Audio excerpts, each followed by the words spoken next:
Welcome to My Life. I'm John Ochins, and I'm here with Gerald Lawson, whom I'm honored to have on our program. Gerald is a Vietnam veteran. He's a lifetime a resident of Oakland County. He's a member of the American Legion and the local VFW, and in the previous episode we were talking about how he was actually raised in American Legion. An American Legion facility home up in Ottawa Lake. And from the time he was 3 years old until you were about 10 years old, I believe, something Probably like that? about 13. 13 years 12, old? 13 years old. Something. And then you managed to get back into the regular population. Right. And that was kind of a tough time. You're 13, you're just about ready to start high school. I mean, Yeah. it's tough enough for kids in a regular home environment during those years. But you were changing your life completely during that time. Right. But in any event, we got to the point where you were kind of coming to the end of your high school career, and Vietnam was going hard and strong. Right.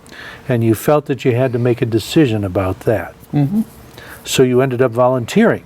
Yeah, I actually ended up volunteering because I took a leave of absence from the job up in Grand Rapids when I worked, or Battle Creek, I'm sorry, Battle Creek I was at. And I came back here to check on the draft because I got a draft letter, and I figured I was drafted. And the guy come back and he said, well, we don't need you right now. And I just told him that, you know, I said, well, how long? And he said, well, it could be any time, you know. And I said, well, I might as well just join. I can't very well turn around and go back to my old job. Well, do you recall what year this would have been? Oh, 67. Okay, very good. So the war indeed was really going strong back then. Well, I actually, because I joined at that time right then. What made you decide to go into the infantry? Well, actually, I didn't ask for the infantry. I asked for to be a radio technician because I figured, I said, well, you know, while I'm going to do this, I might as well try to learn a trade. And the guy told me, he said, well, he says, okay, yeah, he said, we can do that. We can put you on that. And I said, okay. So he said, here you go, sign the paper. And I said, well, I read the paper, and I said, well, where on there does it say infantry or radio technical school? And he says, oh, right here, we have to put this down in code because of it being military and stuff. And he says this 11B means radio technical school. Well, guess what? 11B means infantry. So basically I was railroaded on that point. So did you go in right away after that? Yeah, actually I did. And where did you go to basic training at? Fort Knox, Kentucky. Really? Yeah. And then after that you went to infantry training? Then I went to infantry training at Fort Polk, Louisiana. Then I flew back to Fort Benning, Georgia to take my parachute training. What made you decide to go into that? Well, I wanted to do that right from the beginning because I said, what kind of outfits do you have in the Army and stuff? And he said, well, we have all different kinds of things. And I said, well, I want to go into one that's, you know, more than just a basic Army guy or something. And he said, well, you can go in the airborne. I said, well, what do they do? And he said, they jump out of airplanes. I said, oh, that sounds like fun. Let me do that. So that's basically how I got into it. Had you ever flown before or anything? Hadn't even been in a plane until I went down to Fort Knox, Kentucky. That was the first time I'd ever been on a plane. So what went through your mind the first time you were looking out the door of that airplane with a parachute on your back and they were about ready to tell you to jump? Well, actually, I told people because of the time that I started all my stuff going from Fort Knox and then going to Fort Polk, Louisiana, and then back to Fort Benning, Georgia, I had rode on jets. And that was relatively new, you know, back then. And when I was in airborne training, they put us on a C-147. and that thing sounded like it was going to fall apart.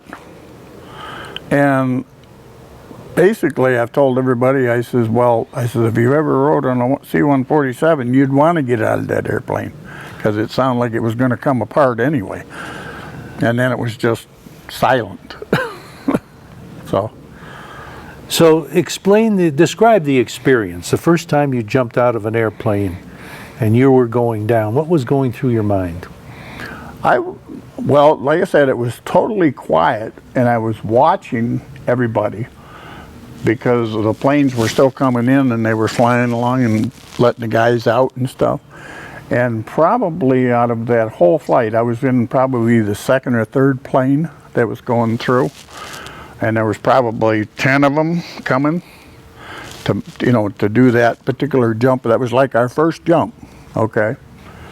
And these planes came by, was letting everybody out. Everybody was going down except for me. And I'm going, I'm looking at my risers and trying to look up past my parachute and stuff, and I'm not moving. I'm just hanging there. And the guy down on the ground, I remember saying, he says, pull your left riser, but he was telling a lot of guys, I mean, you didn't know who he was talking to particularly and stuff. And I said, well, I wonder if he's talking to me, finally. And everybody else is almost on the ground by that time. And I'm still there. So I pulled on my left riser. And I actually tipped the chute like this, dumped the air out, and then I started falling down. And when I got on the ground, of course, I asked the teacher, I said, what happened? I said, I was like the, third plane out and the last one to come down. And he says, you got it caught in an updraft, and it just kind of held you there. It was like in a warm pocket. And I says, I thought it was God holding on to me, trying to take me up or something. It just, said it kind of freaked me out, but, it was fun. So after you did it the first time, did it make you want to do it over and over again? I did, yeah. I had no problem going out of the plane. So how long before you found out that they were going to send you overseas? When they sent me to infantry training, if you were going to Fort Polk, Louisiana, you are definitely going to Vietnam. That's what they told me. Tell me how that came about. Well, basically, like I said, when the guy got me to sign up and stuff, and they put me in infantry, and I actually tried to get out of that and try to get into my, what you would say, my field that I wanted to get into, the radio technical operator. And I talked to captains and all kinds of people, and they says, I'm sorry, we can't do anything about it. And so I went on to do my infantry training. And when I was in there talking to somebody about, what I could do about that to try to change my MOS, and he said, actually, Lawson, being a private, him being a lieutenant, he said, you don't even have to serve in Vietnam. And I said, what are you talking about? Oh, because I'm the only surviving son? And he goes, yeah. And I said, well, I know that, but that's not my forte, I mean, okay. My dad served, I'll serve. We're going to take a brief break right now, but we're going to continue with that in just a moment. Stay tuned.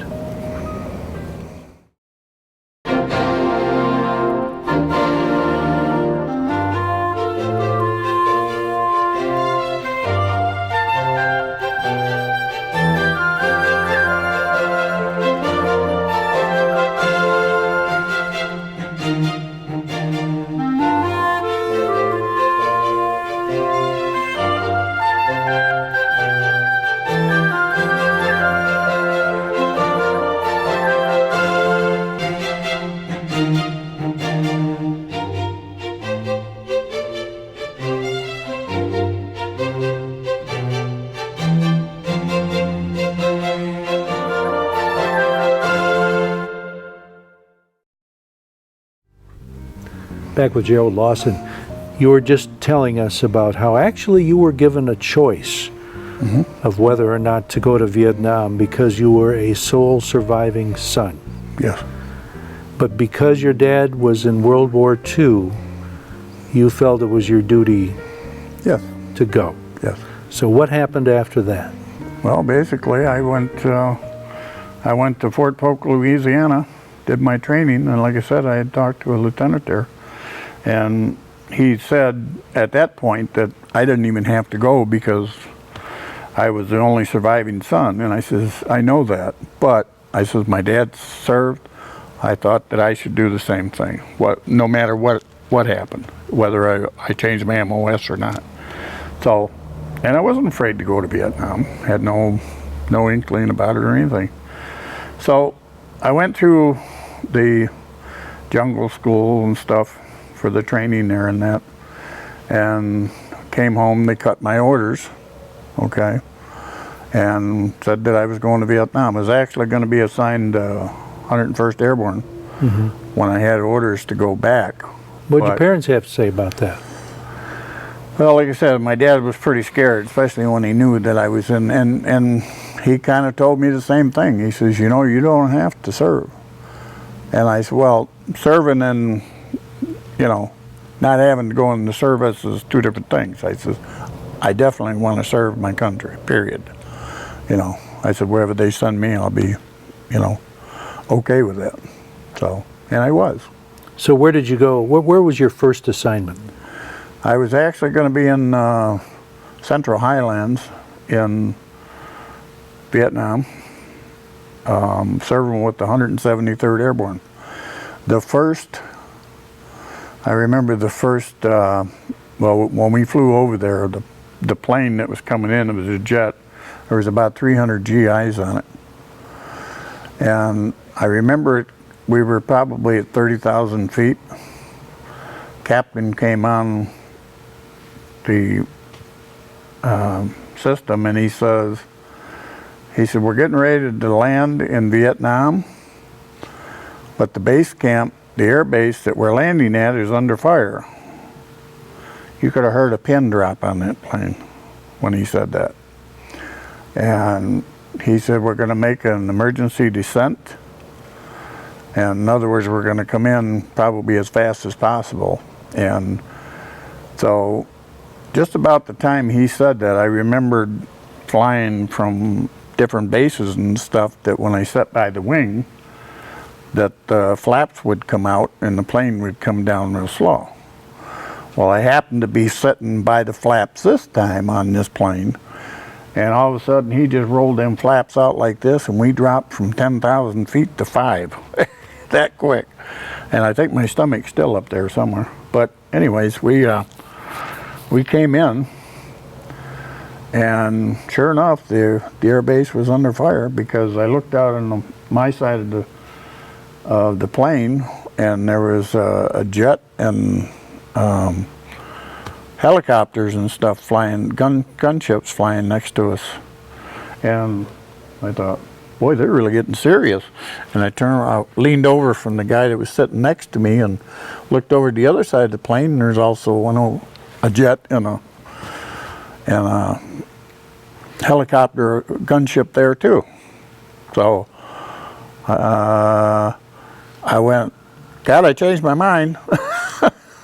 You know. But so some of your first memories after landing were that take cover, because basically you had to protect yourself. And we had no weapons or nothing coming into the country, so it was like, you know, we got off that plane, they rushed us over to the bunkers and stuff, you know, and I mean, I heard shells going, and that's like, welcome to Vietnam. So what were the surroundings like where you were first stationed?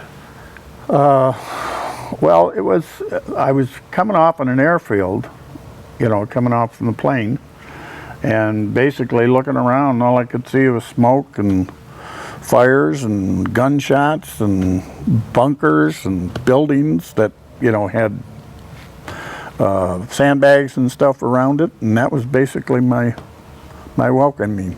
What were your living conditions like over there? Where did you stay? I mean, we didn't have beds or anything to sleep on. We didn't do anything because we were out in the field. 90% of the time. So we slept on the ground. We didn't carry ponchos because they'd make too much noise for the enemy, and they'd know where you were. So that's what I did for a year. Tell me about your first assignment in the airborne once you got over there. Well, basically when I got there, I had talked to a soldier prior to me going over to Vietnam and stuff, and he says, I want to tell you what you need to look for going over, because I told him I was going there, and I says, you know, I'm leaving here, that's why I'm catching a plane. And he was telling me, he says, listen to the guys that have been in country for a while, and especially listen to the guys that are on your point. And I knew what he was talking about because we were all talking infantry stuff to me, so I understood what he was saying. And that's basically probably how I made it. You know, I remember one incident there. I don't remember which mission it was on. I mean, we went through so many of them. And of course, we were air mobile. We flew in helicopters out to the field all the time. Sometimes the LZs were hot, sometimes they weren't. You know, just depending on where we were. What was your primary mission in the airborne? I mean, were you, was your primary mission to fight the enemy or to rescue soldiers who were injured, or what was your main job? Our main job was to take away all the weaponry and stuff away from the enemy so that they couldn't fight, okay? We'd go after caches and stuff like that, you know, and thank God I was too big of a guy to be a, what they call a tunnel rat. You know, he's the guy that went underground to, you know, usually they'd pick the smaller guys and stuff, you know, or that. But basically we were out in the field and we would make a perimeter and, you know, be a safe part of it, I guess you'd say.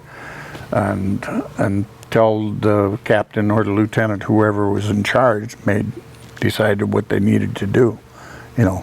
So did you guys, were you the first to go into a certain area? Absolutely. I see. That's a dangerous job. Yes. Very dangerous. How long were you over there? 1 year. 1 year. To the date. What was your most challenging assignment? Well, as far as one of the most scariest would be when we came under ambush. You know, and I seen a lot of my guys get killed. And that still haunts me today. We need to take a break right now, but we'll be right back with Gerald Lawson. Don't go away.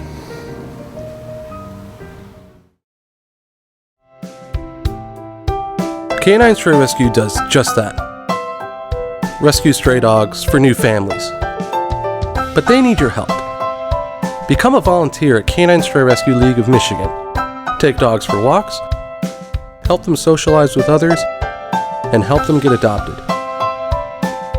Fill out an application and help a family add a new member today.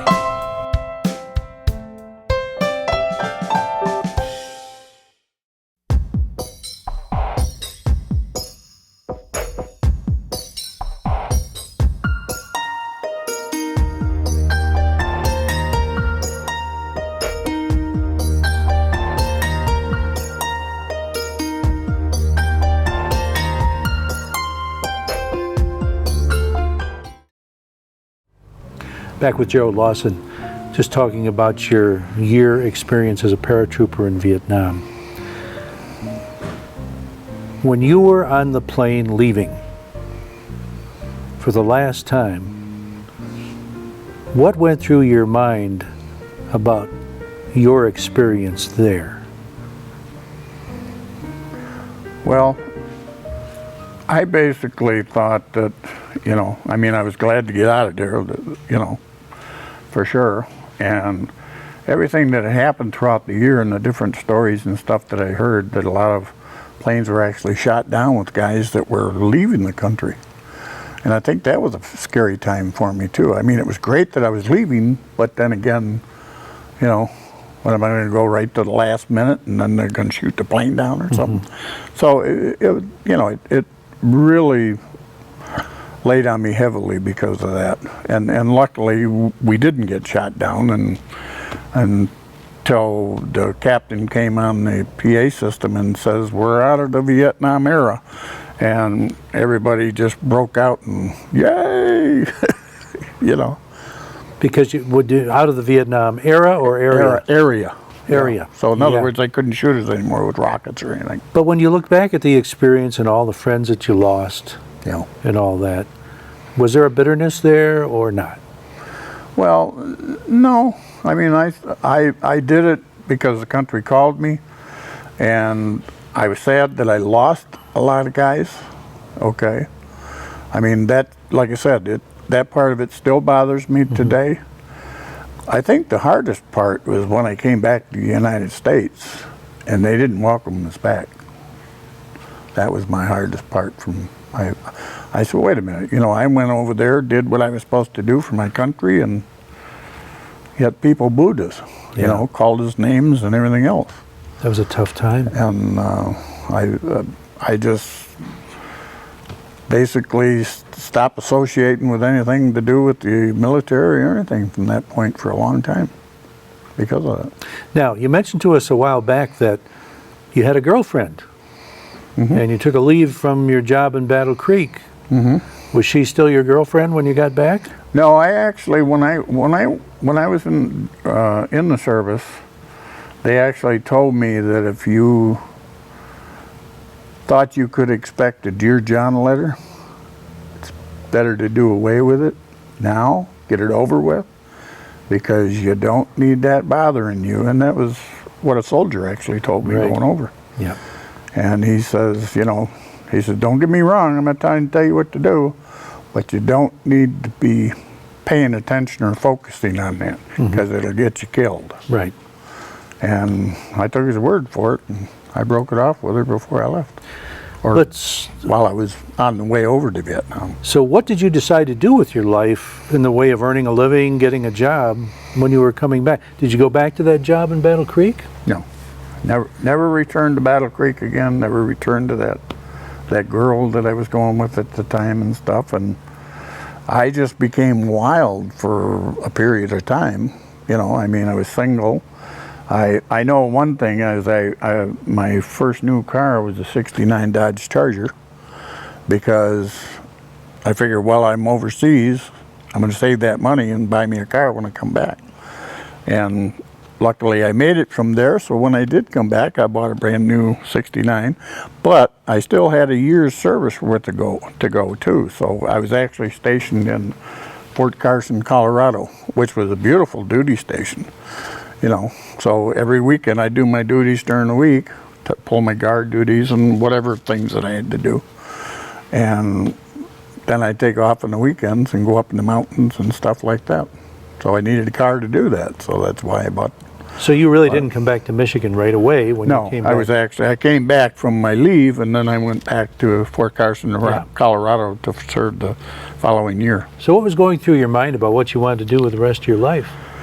Well, that's basically when you start, when you're running wild for a while and stuff, and I mean, all guys do it, right? So, I don't know.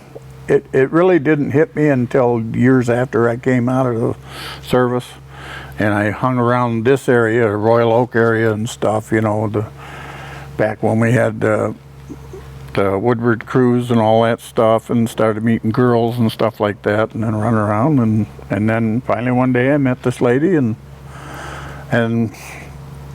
that was history.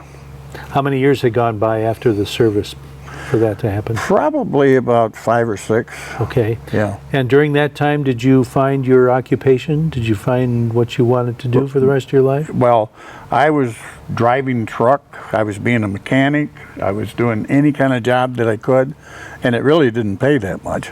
So I said, well,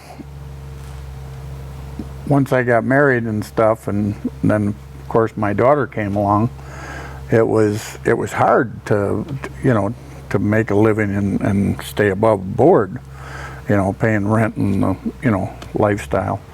And basically that's what I did is I said, well, I says, now it's time for me to go to school, because I ran into a guy that used to help me. I was actually a maintenance guy at the time, and he was in air conditioning refrigeration. And I'd call him out, and he would come out and repair some of my units and stuff, and I got to get a relation or a rapport with him. And he says, why don't you become a mechanic? And I just, okay, well, how do I do that? And he said, well, you can start going back to school and learn how to do it and stuff. And I said, I'm 25 years old. I'm too old for that, for school. He goes, if you go to school for 5 years, how old are you going to be when you get done? And I kind of thought, I said, well, you know, I'll be 30 years old. He says, yeah, but you have that education behind you. Made sense to me, so I went to work, went to college. And what kind of a degree or certification? I got a associate's degree in HVAC, which is heating and air conditioning and refrigeration. Is that the business you were in then for the rest of your life? Yeah, I did that for the rest of my time. I was actually what they call a maintenance supervisor for hotels at the time when I started it. And I was actually a supervisor up until, I don't know, many, many years later, long after my first wife died. Yep. And then I actually went, got called by Kmart's headquarters, and that's where I finished until they went under, or not under, Right. but, sold the business. You mentioned your wife. I want to talk about her for a minute. First of all, when did you guys meet? Oh, gosh. What phase of your life were you in when you met her? Well, I guess that's, I was running around dating women and stuff like that. And That was before you went to school? Yeah, oh yeah. Okay. Yeah, I actually didn't even start going to school until I met my first wife. Did she try and push you into that school? No. She, do what you want to do. And actually, she made more money than I did. What did she do? She was actually a credit, I guess a credit, not an analysis, but somebody that would try to get you to pay a bill or something. Okay. And that's what she did. We have to wrap this up because we're running out of time, but I want to point out that you lost your first wife very prematurely, didn't you? How old was she when she passed away? She had just turned 40. And she died from? Massive heart attack. Massive heart attack. So after that, then you had one child. Yes. Your daughter. So you continued to raise her, and you eventually got remarried. But then And that didn't work out, so then you were married for a few years Right. after that. We're honored to have you here. I want to say thanks for showing up. Thank you for your service. And thanks for showing up at the schools. That means a lot. Okay. Gerald Lawson, thanks for joining us. Thank you.